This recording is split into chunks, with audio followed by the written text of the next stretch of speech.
నమస్తే, నేను మీ Ashok Kumar. Welcome to our channel.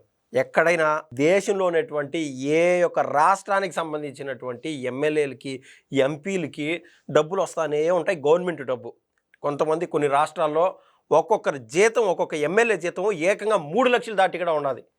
అదే మాదిర మన రాష్ట్రంలోని ఎమ్మెల్యేలు, ఇక్కడి నుంచి ఎన్నికైనటువంటి ఎంపీలు కూడా డబ్బులు తీసుకుంటానే ఉన్నారు. అది ఏ పార్టీ అయినా సరే. ఇప్పుడంటే జగన్మోహన్ రెడ్డి గారి యొక్క ఎమ్మెల్యేలు ఎవరైతే ఉన్నారో కండిషన్ సప్లై వీళ్ళ గురించి మనం మాట్లాడుతున్నాము. రేపో మాపో అది ఏ పార్టీ వ్యక్తులైనా సరే వీళ్ళు చేసేటువంటి తప్పుని ఎండగాల్చాల్సినటువంటి బాధ్యత మనందరిపైన ఉన్నది. మనం పడేటువంటి కష్టం, మనం కట్టేటువంటి ట్యాక్సేషన్లు, ఆఖరికి రైతులైనా సరే, అంటే వాళ్ళకి తెలీదు. బయట బిజినెస్లు చేసేవాళ్ళు ఒరే ట్యాక్సీలు కడతాను అనుకుంటాం. కానీ మనకు తెలియకుండా ఒక రైతు పడేటువంటి పాపం, ఆ కష్టం కూడా సరే, అది ఎరువు మూటల విషయంలో కావచ్చు, లేకుంటే డ్రిప్ పైపుల విషయం కావచ్చు, మోటార్లు, కరెంటు ఛార్జీలు, ప్రతి ఒక్కటి కూడా మనం కట్టేటువంటి డబ్బు రాష్ట్ర ఖజానాకి వెళ్తూ ఉండాలి. అది ట్యాక్సుల రూపంలో. ఈ సంవత్సరం మన రాష్ట్రం యొక్క బడ్జెట్ 3 లక్షల కోట్లు దాటిందని చెప్పుకుంటున్నాము. ఇంకొచ్చే సంవత్సరం 3,50,000 కోట్లు, 4 లక్షల కోట్లు దాటింది రాష్ట్ర బడ్జెట్ అని చెప్పి మనం గర్వంగా చెప్పుకున్నాం. అయితే ఈ డబ్బు మొత్తము రాష్ట్ర ప్రభుత్వం పెద్దలు ఈ యొక్క సంక్షేమానికి కావచ్చు, ఇంకా అభివృద్ధికి కావచ్చు, ఇలా వెచ్చించుకుంటూ పోతూ ఉంటారు. వీటితో పాటు సపరేట్ బడ్జెట్ ఏదైతే రాష్ట్ర వ్యవధిలో ఉన్నటువంటి ఖజానాలో ఉన్నటువంటి డబ్బుని వీళ్ళు ఎమ్మెల్యేలకి ఆ జీతాల విషయానికి కూడా పోతూ ఉంటుంది. ఇప్పుడు జగన్మోహన్ రెడ్డి గారి దగ్గర ఉన్నటువంటి ఆయనతో పాటు ఇంకొక 10 మంది ఎమ్మెల్యేలు, 11 మంది ఎమ్మెల్యేలు వీళ్ళు కూడా జీతాలు తీసుకుంటూ ఉన్నారు. ఎందుకు తీసుకుంటున్నారు? ఒక రైతు తన కష్టం తను పడతా ఉన్నాడు. ఆయన ఏదో కష్టమో నష్టమో ఎండకు వానకు తట్టుకొని నిలబడి అప్పులు అవుతాయి. ఏదన్నా అంతో ఎంతో సంపాదించుకుంటే వాళ్ళ బిడ్డల పెళ్ళిళ్ళకనో, బిడ్డల చదువులకనో కష్టం పెట్టుకుంటూ పోతున్నాడు. ఆయన పని ఆయన నిర్వర్తిస్తున్నాడు.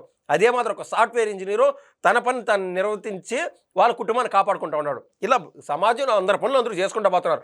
అయితే వైసీపీలో ఉన్నటువంటి ఎమ్మెల్యేలు ఎవరైతే ఉన్నారో 11 మంది ఎమ్మెల్యేలు, వాళ్ళు చేయాల్సినటువంటి పని ఏంది? ఒకవేళ పులివెందుల నియోజకవర్గం తీసుకుందాం, లేకుండా ఉంటే పెద్దిరెడ్డి రామచంద్రారెడ్డి గారి యొక్క పుంగనూరు నియోజకవర్గం తీసుకుందాం. ఎవరైనా ఈ ఎమ్మెల్యేలు జగన్మోహన్ రెడ్డి గారు యథారాజే తదా ప్రజనట్టు ఆయన ఇచ్చినటువంటి డైరెక్షన్ వీళ్ళు నడుస్తున్నారు. రేపటి నుంచి బడ్జెట్ సమావేశాలు. ఈ సమావేశాల్లో భాగంగా వచ్చి మా పులివెందులో పోయినసారి ఇన్ని పనులు జరిపినాము, ఆఖరి సంవత్సరంలో ఇన్ని పనులు చేసినాము, కానీ అక్కడ కాంట్రాక్టర్లకు అందాల్సినటువంటి డబ్బులు ఇంకా ప్రభుత్వం వారు విడుదల చేయలేదని చెప్పి, ఒకవేళ నిజాయితీగా ఉంటే, నిజాయితీగా పనులుగా జరిపినింటే అలా వచ్చి అసెంబ్లీలో పోరాడాల. అది ఉండదు. ఎవరు పార్టీకి వాళ్ళు అంటే ఆ రోజున ప్రభుత్వంలో డబ్బులు సంపాదించుకున్న వాళ్ళు దండుకున్నారు. కానీ కాంట్రాక్టులు చేసిన వాళ్ళు, రాష్ట్రం యొక్క అభివృద్ధిలో భాగస్వామి అయిన వాళ్ళు, ఏడికక్కడ కాంట్రాక్టుల బిల్లు అన్నీ మిగిలిపోయింటే వీళ్ళు జగన్మోహన్ రెడ్డి గారితో పాటు మిగిలిన 10 మంది చేసేటువంటి వ్యవహారం వల్ల వాళ్ళు రోడ్లపైకి వచ్చేసినటువంటి పరిస్థితి. అసెంబ్లీకి పోయి ఈ మాదిరి పనులు అయితే దాదాపు 70% కంప్లీట్ అయిపోయినాయి, మిగిలిన 30% మీరు చూసి దాన్ని చేయండి, మీరు ఎందుకు చేయట్లేదని చెప్పి ప్రభుత్వాన్ని నిలదీయండి. ఈ విధంగా ప్రజా సమస్యలపైన పోరాడాల. ఒక పక్క పవన్ కళ్యాణ్ గారి యొక్క పంచాయతీరాజ్ శాఖ నిమిత్తం రాష్ట్ర వ్యాప్తంగా సీసీ రోడ్లు వేసుకుంటూ వస్తున్నారు. మీ 11 నియోజకవర్గాల్లో ఏమైనా సీసీ రోడ్లు వేసారా? వేయకుండా ఉంటే అడగండి. ఎక్కడైనా ఏ శాఖలో అయినా ఆ యొక్క మంత్రి నియోజకవర్గంలోకి డెప్త్ చూసి మారుమూల గ్రామాల వరకు చూడటం అనేది ఉన్నటువంటి సమయం నిమిత్తము అది అయ్యే పని కాదు. ఆడ చేయాల్సినటువంటి బాధ్యత ఎవరిది? ఆడ ఉన్నటువంటి ఎమ్మెల్యేలది, ఎంపీలది. ఆ యొక్క నియోజకవర్గం యొక్క అభివృద్ధిలో భాగస్వామ్యం అవ్వాలా. ఈరోజు మన ప్రభుత్వం లేదు, వేరే ప్రభుత్వం ఉన్నది. అక్కడ సీఎంను నిలదీద్దాం, డిప్యూటీ చీఫ్ మినిస్టర్ నిలదీద్దాము, అక్కడ ఉన్నటువంటి మంత్రులు నిలదీద్దాము. మా యొక్క నియోజకవర్గానికి అభివృద్ధి నిమిత్తం ఆ ఫండ్స్ తీసుకొని పోయి అభివృద్ధి చేద్దాము. తద్వారా రాష్ట్ర ప్రజలు కావచ్చు, లేదా మన నియోజకవర్గ స్థాయి ప్రజల యొక్క మన్నలను అందుకుందాము. ఒరే నికార్స్గా నిలబడినాడు రా, ప్రభుత్వంలో ఉన్నా లేకుండా మన కోసం నిలబడినాడు, ఈసారిగా ఇతన్నే గెలిపించుకుందాం అనుకునే విధంగా చొచ్చుకుపోవాలి. కానీ ఇది ఏం విషయమో, ఏం ఉడ్డిరమో నాకు అర్థం కాల. రేపు నుంచి అసెంబ్లీ సమావేశాలు ఉన్నాయి. జరగబోయేది ఇదే. రేపు గవర్నర్ గారు ఈ బడ్జెట్లో అంటే గత సంవత్సరం నుంచి ఏం జరిగింది, ఏ మేరకు అభివృద్ధి జరిగినారని చెప్పి ఆ పేపర్ రూపంలో ఆయన చెప్తాడు. తర్వాత ఉన్నటువంటి బడ్జెట్ని దేనికి వెచ్చించాలా, ఎక్కడెక్కడ రాష్ట్ర ప్రభుత్వం యొక్క ఖజానాని పలానా చోట్ల ఇన్వెస్ట్మెంట్ పెడితేనో, లేకుంటే అభివృద్ధి కార్యక్రమాల నిమిత్తం కొన్ని సెక్టార్స్లో కన్నా పెడితే బాగుంటుందని చెప్పి ఆయన చేసేటువంటి సూచనలు ఇస్తాడు. కేవలం ఈ ప్రసంగానికి మాత్రం జగన్మోహన్ రెడ్డి గారితో పాటు ఇంకొంతమంది ఎమ్మెల్యేలు వచ్చి శనగలు తిన్నామా చేతులు కడుక్కున్నామా అనే రకాన వాళ్ళు వదిలేసిపోతారు. గవర్నర్ గారి ప్రసంగం అయిపోతానే తిరుగు చూసే లోపు తిరుగు టప్పాలో ఈ 11 మంది ఎమ్మెల్యేలు 10 నుంచి 11 నిమిషాల్లో వెళ్ళిపోతారని చెప్పి నేనైతే గంట బజాయించి మరీ చెప్పగలుగుతాను. ఎందుకంటే అక్కడికన్నా కూర్చుంటే పోలవరం ఏ దశ వరకు ఏది అభివృద్ధి చేస్తున్నారు, ఎన్ని కోట్లు పెట్టుబడి పెట్టారో, ఎప్పటికి కంప్లీట్ అవుతుంది అని అడగలిగేటువంటి సబ్జెక్ట్ ఉన్నటువంటి వ్యక్తులు వైసీపీలో దాదాపు లేరేమో. అందుకే వాళ్ళకి ధైర్యం సరిపోలా. ఏకంగా ఎవరన్నా రాష్ట్ర ముఖ్యమంత్రి అయినటువంటి నారా చంద్రబాబు నాయుడు గారిని నిలదీద్దామనో లేకపోతే సలహా ఇద్దామనో చెప్పో వీళ్ళకి ఎందుకో మోకం చెల్లట్లా. ఎందుకు అంటే కల్తీ నెయ్యి వ్యవహారంలో వాళ్ళు చేసినటువంటి పాపాలు బట్టబయలైంది. మొత్తం దేశవ్యాప్తంగా ప్రతి మీడియా కవర్ చేసింది. అర్నబ్ గోస్వామి అయితే చెక్కవమ్మ ఆడేశాడు. వీటన్నిటికీ సమాధానం చెప్పాలా. ఇంకా మద్యం స్కామ్ అట్టే ఉన్నది, కల్తీ మద్యం వ్యవహారం అట్టే ఉన్నది. వీళ్ళు ఫర్ సపోజ్ జగన్మోహన్ రెడ్డి గారు ఇప్పటిదాకా మిథున్ రెడ్డి గారిని ఎందుకు కలసలేదు, అదేవిధంగా చెవిరెడ్డి భాస్కర్ రెడ్డి గారిని ఎందుకు కలవలేదు, అందరూ చర్చ చేస్తారు కదా, ఖచ్చితంగా చర్చ చేస్తారు. ఎందుకంటే వీళ్ళకన్నా ఆయన కలిస్తే మీడియా కవర్ చేస్తుంది. జగన్మోహన్ రెడ్డి గారికి ఈ మద్య వ్యవహారంలో ఎంత మేర ప్రమేయం ఉన్నదని చెప్పి అందరూ మాట్లాడుకుంటారు. కాబట్టి ఆయన కనీసం వాళ్ళని కలవడానికి కూడా ఆయన ముందుకు రాలా. కానీ ఎవరో గంజాయి స్మగ్లర్లు కానిస్టేబుల్ని కొడితే ఈయన వాళ్ళకి సపోర్ట్ కోసం పోతాడనమాట. పోలీసు వారికి అవమానం జరిగిందని చెప్పి ఇటు సోషల్ ఎలిమెంట్స్ సమాజంలో తిరగకూడదని చెప్పి అందరికీ బుద్ధి వచ్చే విధంగా నడి రోడ్డు పైన వాళ్ళు మోకాలు కోటింగ్ ఇచ్చారు.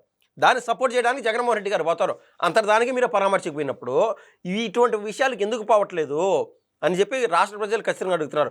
ఇలా పేరుకుపోయినటువంటి వందల అంశాలు ఉన్నాయి ఈ యొక్క గత బడ్జెట్ సమావేశాలకి ఈ బడ్జెట్ సమావేశాలకి మధ్య ఉన్నటువంటి ఈ గ్యాప్లో. ప్రతి దానికి ఒక ప్రతిపక్ష నాయకుడిగానో లేకుంటే విపక్ష నాయకుడిగానో ఆయన ఒక బాధ్యతగా ఉండి నిలువుగా నిలబడి ఏ విధంగా అయితే విజయకాంత్ హీస్ ఎక్స్పైర్డ్ నో, ఆయన సినీ హీరోగా ఉన్నారు, రాజకీయాల్లోకి వచ్చారు, ఒక ఎమ్మెల్యే స్థానంతో మొదలుపెట్టాడు, తర్వాత 28 స్థానాలతో ఏకంగా ప్రతిపక్ష పాత్ర పోషించారు, తర్వాత కాలంలో ప్రభుత్వంలో భాగస్వామి అయినాడు. ఆ విధంగా కష్టపడదాం అనేటువంటి వ్యవహార శైలి జగన్మోహన్ రెడ్డి గారికి లేనంటే లేదు. ఓవరాల్గా వీళ్ళు వచ్చేది ఏంది, రేపు వచ్చారు సంతకాలు పెడతారు, 60 దినాలు వరుసగా లేవు కదా అని చెప్పి ఒక సేఫ్ జోన్, ఒక ప్రశాంతంగా వెళ్ళిపోతారు. నేను స్టార్టింగ్లో చెప్పినట్టు ఏదైతే వీళ్ళు లక్షలు డబ్బులు తీసుకోవడం, మనమడేటువంటి కష్టాన్ని వీళ్ళు తినడం అనేది దండగా మీరు అనుకునేదే కరెక్ట్ అయితే జగన్మోహన్ రెడ్డి గారికి ప్రతిపక్ష హోదా ఇస్తేనే మేము వస్తామని మీరు చెప్తున్నారే, ప్రజలు ఇచ్చిన హక్కు, ప్రజలు ఇచ్చినటువంటి గౌరవం కదా మిమ్మల్ని ప్రతిపక్షంలో పెట్టాలా విపక్షంలో పెట్టాలా, ఏ స్థాయికి మిమ్మల్ని చేర్చాలని చెప్పేది ప్రజలు ఇచ్చినటువంటి గౌరవం. ప్రజలు ఇచ్చినటువంటి గౌరవాన్ని తీసేయడానికి బాబు గారికి ఆడ హక్కు లేదు, లోకేష్ గారికి లేదు, పవన్ కళ్యాణ్ గారికి లేదు, ఎన్డీ వాళ్ళకి ఎవరికి లేదు. ప్రజలు ఇచ్చినటువంటి గౌరవం మిమ్మల్ని ఆ స్థానంలో పెట్టాలి, మిగిలిన వాళ్ళని ఆ స్థానంలో పెట్టాలని చెప్పి అటువంటి దాన్ని మార్చగలుగుతారా? మార్చాలనా? ఎస్, ప్రజలు చేత్కరించుకున్నారు ఎందుకు మేము చేసిన తప్పులో పొరపాటులో కానీ అని చెప్పి ఇప్పటి నుంచే కష్టపడి ముందుకెళ్లాల్సింది పోయి జగన్మోహన్ రెడ్డి గారు కేవలం పని దొంగల మాదిరి వీళ్ళు పోయి సంతకాలు పెట్టుకొని వచ్చేయడం అనేది విడ్డూరం. రాష్ట్ర ప్రజలు గమనిస్తూనే ఉన్నారు. వీళ్ళు ఏదైతే రాష్ట్ర ప్రజలు నిశ్చితంగా గమనిస్తూనే ఉన్నారు. జగన్మోహన్ రెడ్డి గారు ఇంకైనా సరే అసలు సీసలైన నాయకుడి మాత్రం ఎస్టాబ్లిష్ కావాలంటే పోయి అసెంబ్లీకి పోయి పోరాడాలి, కానీ పోయి ఆడ డ్రామాలు చేసి సంతకాలు పెట్టేసి వచ్చేయడం అనేది తగదు. అవసరమైతే రాజీనామాలు చేసేయండి. రాజీనామాలు చేసిన తర్వాత మళ్ళీగా మమ్మల్ని కనుక గెలిపిస్తే ఎస్, మిమ్మల్ని ప్రతిపక్షంలో ఉన్నా విపక్షంలో ఉన్నా కూడా మీరు అసెంబ్లీకి పోకుండా ఏమి పర్లేదని చెప్పి ఆ మ్యాండేట్ కింద మీరు వెళ్ళండి. ప్రజల మనసులో ఏముండాది అనేది ఖచ్చితంగా చర్చ జరుగుతుందని చెప్పి నేనైతే భావిస్తున్నాను. ధన్యవాదాలండి.